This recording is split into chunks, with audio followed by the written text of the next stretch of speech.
Hey y'all, welcome back to my channel, Living Life with Leticia. So today I am making an omelet. We have ham, we have eggs, bell pepper, onion, and cheese, and a little bit of milk that's going to go in those eggs, salt and pepper. And we're going to have an omelet for breakfast this morning. I don't know who said it, that food is a way to a man's heart, but food is a way to anybody's heart and stomach. So come on along with me. I am going to be making this Denver omelet. I have hash browns and toast. And so I just want to let you guys know that it's not as hard as it looks.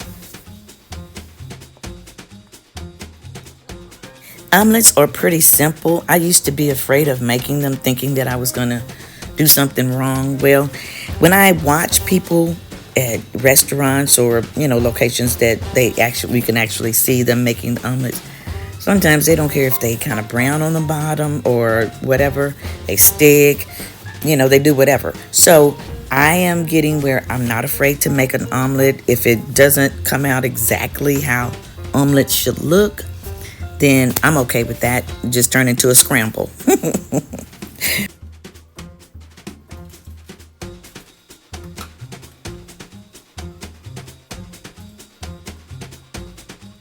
You see now it's kind of sticking.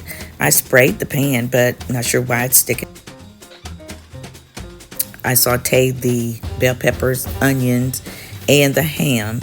That way it's not crunchy when you bite into your omelet, because sometimes it's not enough time to, to sprinkle it on your eggs, and then it actually cooks through.